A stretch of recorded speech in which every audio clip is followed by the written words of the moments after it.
पूज्य गुरुजन सत्संग अनुरागी सज्जन वृंद, पूज्य माताओं बहनों, सर्वविदित है आप सबों को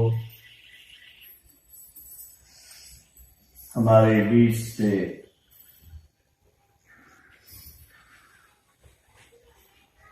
प्रोफेसर राजेंद्र प्रसाद शाह राजन जी चले गए और उन्हीं की पुण्य तिथि पर यह सत्संग आयोजित है।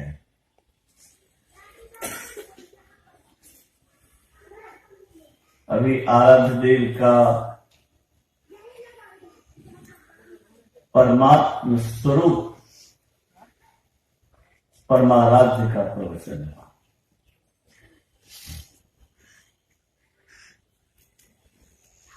हम लोगों का अहोभाग्य है ऐसे सर्वसमर्थ गुरु के सद्ज्ञान को पा करके अपने भविष्य को सजाने, संवारने, सुधारने और उद्धार करने का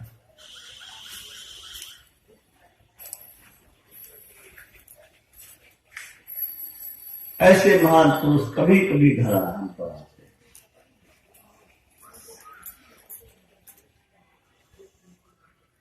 जन्मजात सात जटा लेकर योगी का चिन्ह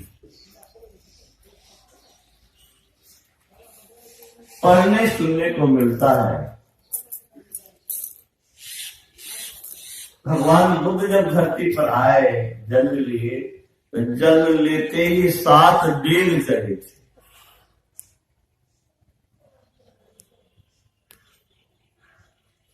गुरु महाराज 7 चटा लेकर के आए और छात्र जीवन में परीक्षाओं में लोग जहां अच्छे अंक प्राप्त करके अच्छे पद पर जाने के लिए सोचता है, वहां पर आराध्य देव ने जो व्याख्या की वह दुर्लभ है। क्या व्याख्या उन्होंने की? मंदिर का निर्माण जैसे ईंटों से होता है, ईंट मजबूत रहे तो मंदिर मजबूत होता है। हमें जीवन के मंदिर को भव्य, आकर्षक और मजबूत बनाना चाहिए और इसके लिए प्रत्येक दिन के सुकर्म रूपी ईंट, सत्कर्म रूपी ईंट, सर्वश्रेष्ठ कर्म रूपी ईंट से अपने जीवन के मंदिर का निर्माण करना चाहिए। कहा ही नहीं, उन्होंने सर्वश्रेष्ठ कर्म करके सर्वश्रेष्ठ पद पा करके, सर्वश्रेष्ठ गति पा करके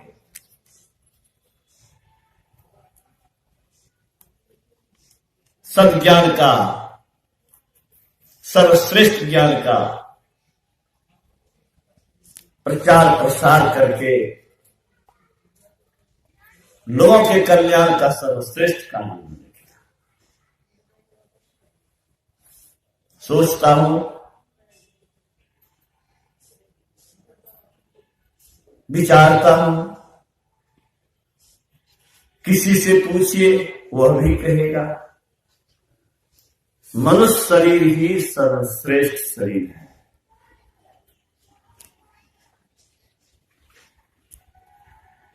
सर्वश्रेष्ठ शरीर से सर्वश्रेष्ठ काम नहीं हो, इस सर्वश्रेष्ठ शरीर का सदुपयोग नहीं है। तो परमाराध्य ने सर्वश्रेष्ठ कर्म करने की का ज्ञान शायद परीक्षक को भी दे डाला कि देह धरे कर यह फल भाई भजिए राम सब काम में है। जो तप उन्होंने किया वो दुर्लभ है।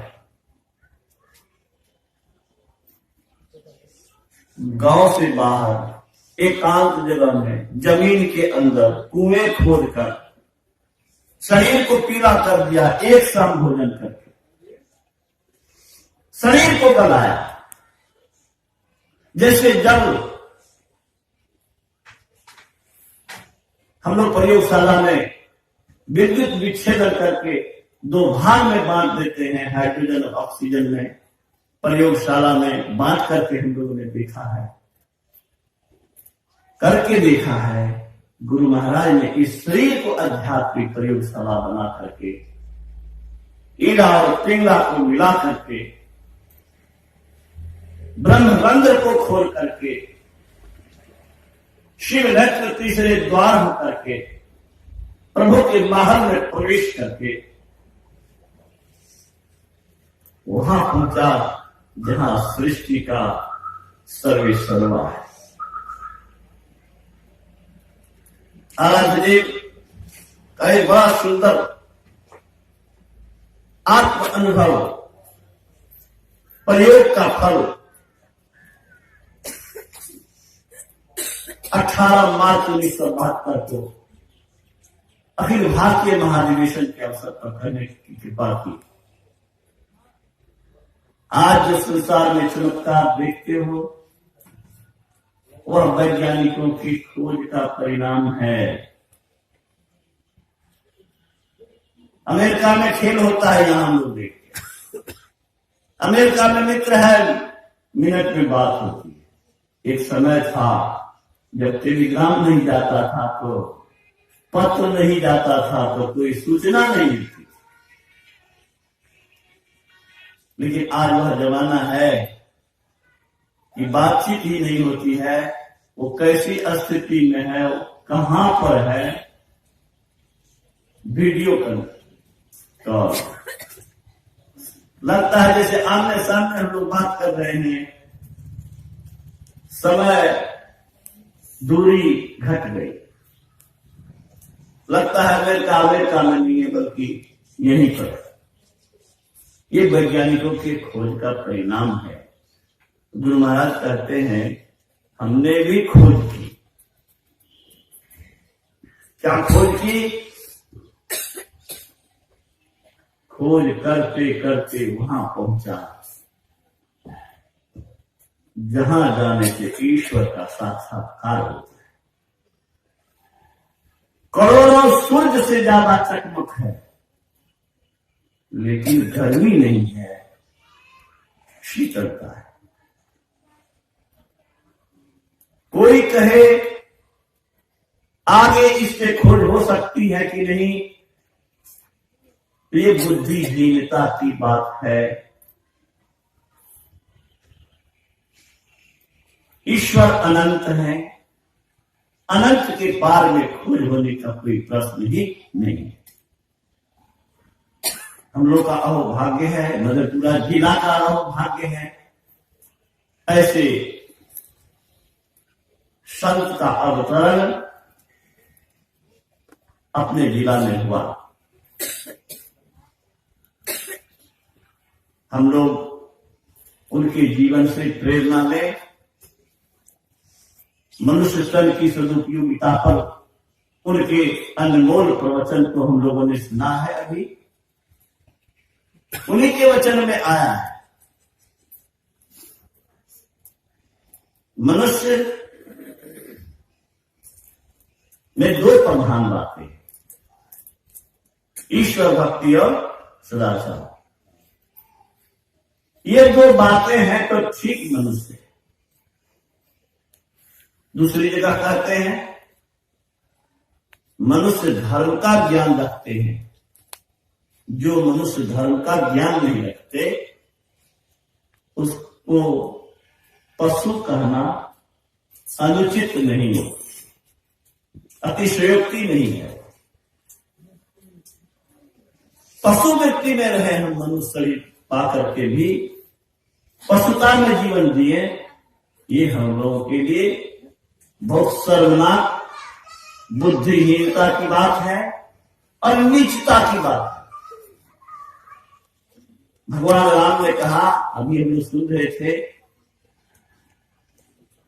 जो न तरई भवसागर नरस्नाथ अस्ताय सुकृत निंदक मंदमती आत्म भंगति जाए। आराध्य की व्याख्या में आया कि वह कृतज्ञ है, नीच बुद्धि है और आत्महिंसक की गति में। स्वामी राम तीर्थ का वक्तव्य मुझे याद आता है। उन्होंने कहा, कूप में गिर कूद जाओ, नहीं गिरो यह संभव है। कुएं में कोई गिर जाए, कूद जाए, नहीं गिरे कैसे हो सकता है? कहते हैं यह संभव है। पवन के ठोकर से हिमालय पर्वत गेंद की तरह उछलने लगे, यह संभव है। लेकिन यह संभव नहीं है कि संसार में कोई आसक्त होवे, इंद्रिय सुख की ओर दौड़े और उसकी दुर्दशा नहीं हो, दुख नहीं पावे,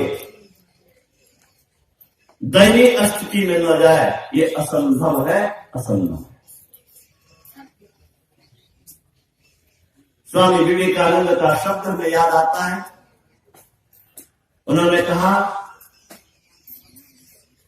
मनुष्य और पशु में एक ही अंतर है, मनुष्य अपने इंद्रियों को नियंत्रित और संयमित करके ब्रह्म बन सकता है, यह काम पशु नहीं कर सकता। प्रत्येक मनुष्य की आत्मा सूर्य स्वरूप है, अव्यक्त ब्रह्म भी है और सूर्य स्वरूप है। अंतर कहां पर है? अंतर है कि किसी को जैसे सूर्य के सामने कहीं पर घना बादल कोहरा है और कहीं कम है और कहीं नहीं है। जहां बादल नहीं है, जहां कोहरा नहीं है, वहां सूर्य स्पष्ट दिखता है, और जहां बादल है, कोहरा है, लेकिन पतला है, तो फिर भी कुछ न कुछ दिखाई देता है। लेकिन जहां घना है वहां कुछ नहीं दिखता है। इसी तरह से हम सभी ब्रह्म हैं, सूर्यवत हैं, लेकिन अंतर है कि किसी के अंदर का आवरण पतला है, किसी का घना है। गुरु महाराज ने भी कहने की कृपा की, जीवात्म प्रभु का अंश है, जस अंश नर को देखिए, घट मच प्रपंचन जब मिटे नहीं अंश कहा। आग और आग की चिंगारी में कोई अंतर नहीं है। बहुत आग रहे कि ठोक आग की चिंगारी रहे, चिंगारी भी अगर ईंधन समूह पर पड़ जाए तो उसे जला के राख कर देगी। गुरु महाराज कहते हैं इसी तरह से परमात्मा और आत्मा में अभेद है, अभिन्न है, दोनों की शक्ति में अंतर नहीं है। लेकिन अफसोस है, क्या अफसोस है, ये जीवात्मा, ये पंच भौतिक पदार्थ जो मिट्टी स्वरूप है, जल स्वरूप है, जल स्वरूप है, ज्ञान विहीन है, उससे क्या क्या नहीं करा था। हम आप इस शरीर से निकल जाए, सड़ना प्रारंभ हो जाए, विघटित होना शुरू हो जाए। हम आप हैं कि आंख देखती है, इस आत्मा की शक्ति से हम बोलते हैं, हम करते हैं सब कुछ। ज्ञानी और तत्वदर्शी पुरुष कहते हैं यह शोभा नहीं देता। जो सिंहासन का अधिकारी है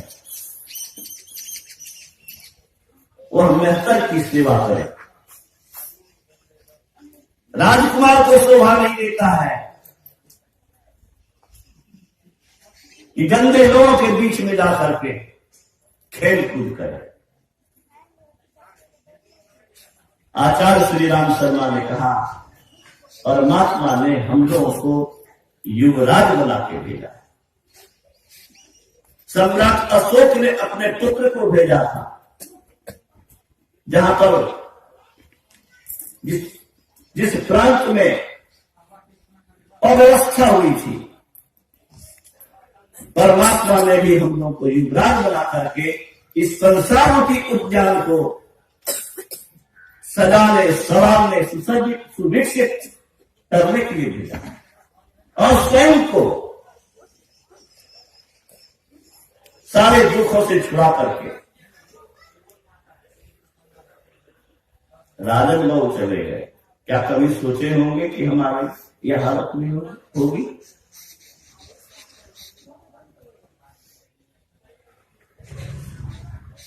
कुछ ही दिन पहले की घटना है। दो लकड़ी के कारीगर आ रहे थे, ट्रैक्टर में पीस दिया।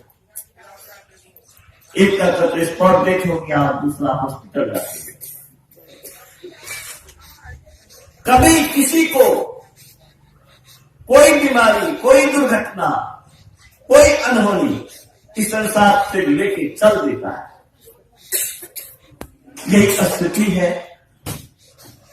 हम लोगों को इस क्षण भंगुर शरीर में क्या करना चाहिए, यह विचारणीय प्रश्न है।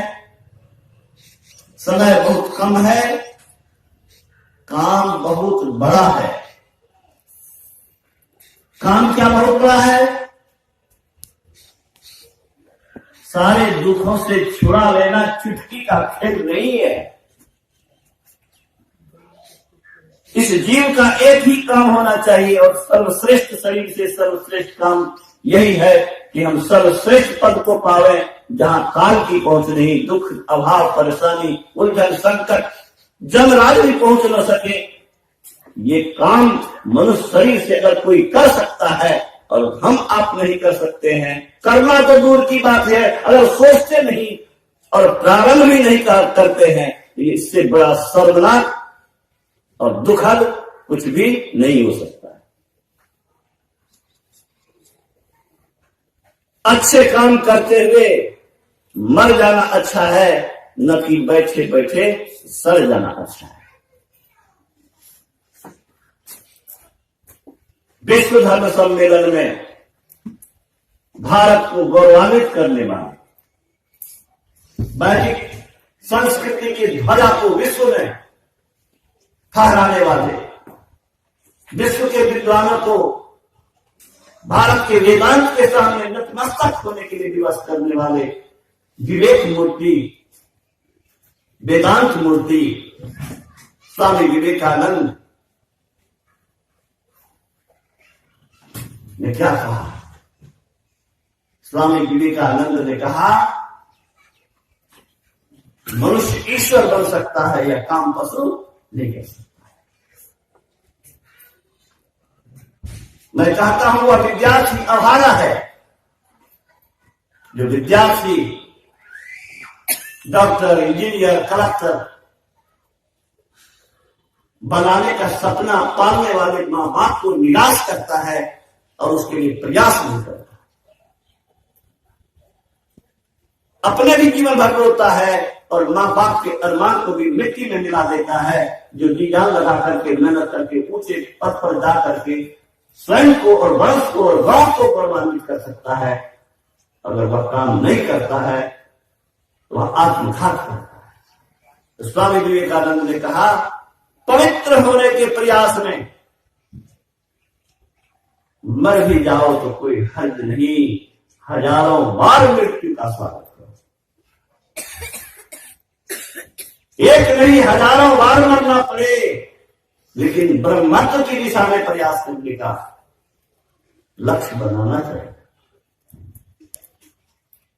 अमृत नहीं मिले तो कोई कारण नहीं कि हम विषपान करें, ठीक है। साक्षात्कार परमात्मा करना हो लेकिन परिश्रम कभी भी बेकार नहीं जा सकता है। 1000 चोट से अगर कोई ताला खुलता है, टूटता है, तो 999 चोट बेकार नहीं गया। ये उसकी शक्ति थी कि 1000वां चोट में वो खुल गया और टूट गया। इसी तरह से हम परमात्मा को अगर देखने में असमर्थ हो रहे हैं और उस प्रयास में लगे हुए ब्रह्मरंध्र में प्रवेश करने के लिए अगर पूरी कोशिश कर रहे हैं, तो इससे और श्रेष्ठ काम आप कर क्या सकते हैं। मैं जब जप करता हूं, मैं जब ध्यान करता हूं, तो मैं मान के चलता हूं कि इससे श्रेष्ठ कोई काम नहीं हो सकता। इसलिए खूब मन लगा के करना चाहिए। अरे मन, तुम संतुष्ट हो, तुम गौरवान्वित हो, तुम इससे अच्छा काम कर नहीं सकते। ये अच्छा काम ही रामकृष्ण परमहंस ने किया था, जो निरक्षर होकर के भी भारत को एक महान सपूत तप तेज से भरा हुआ ग्रेजुएट स्वामी विवेकानंद दिया, जो विश्व धर्म सम्मेलन में गुरु का ही नहीं, समूचे भारत को ही नहीं, वैदिक संस्कृति को गौरवान्वित किया। एक आदमी विश्व में भारत को गौरवान्वित किया। क्या हम आप अपने को भी गौरवान्वित नहीं कर सकते? नहीं कर सकते, कोई हर्ज नहीं है, लेकिन प्रयास नहीं कर सकते तो दंड तो मिलना ही चाहिए। कोशिश भी नहीं करते, अकर्मण्य आलसी।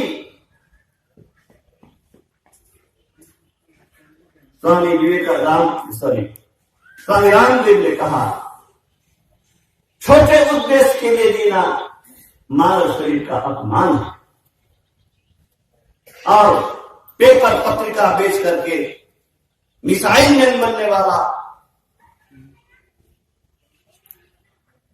देश के सर्वोच्च पद पर पहुंचने वाला अब्दुल कलाम साहब ने कहा, सपना रात में नहीं, सपना दिन में देखो। सपना रात में नहीं, जगे हुए में सपना देखो। किस चीज का सपना?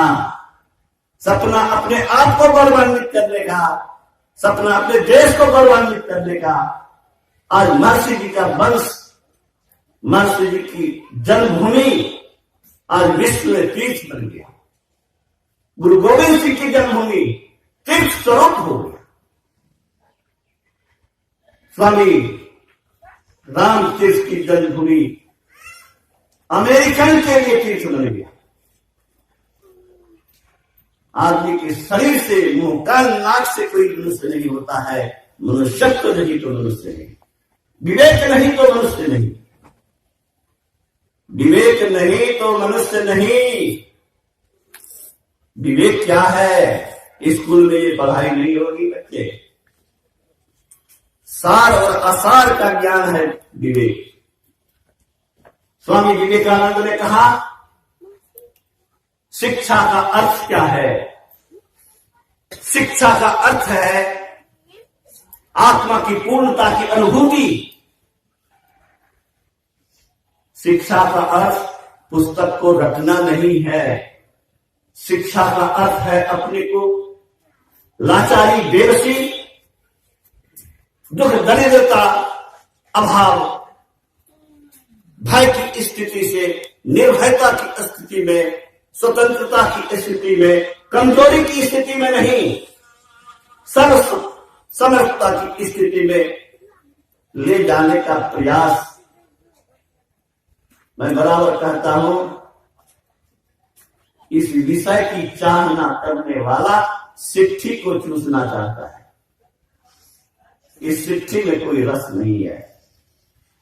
जिस सिट्ठी को जो चूसने जाएगा वह सिट्ठी हो जाएगा।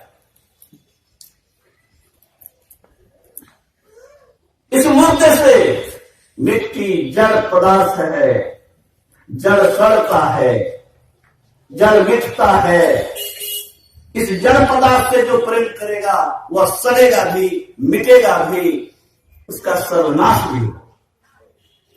लेकिन जो कोई इस आत्मा की ओर बढ़ेगा वह मिटेगा नहीं। आत्मशक्ति को जो जागृत करेगा उसका शरीर नहीं रहेगा, लेकिन उसकी आत्मा स्वतंत्र रहेगी, शक्तिशाली बनके रहेगी। अपनी सत्ता और अपना सिंहासन होगा उनका।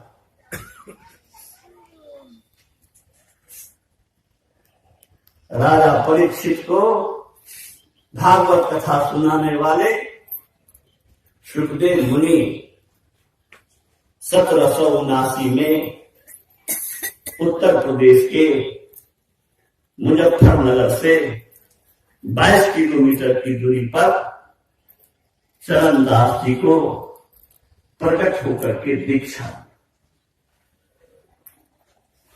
हनुमान जी गोस्वामी तुलसीदास जी को प्रकट होकर के भगवान राम से मिलने का रास्ता बताया।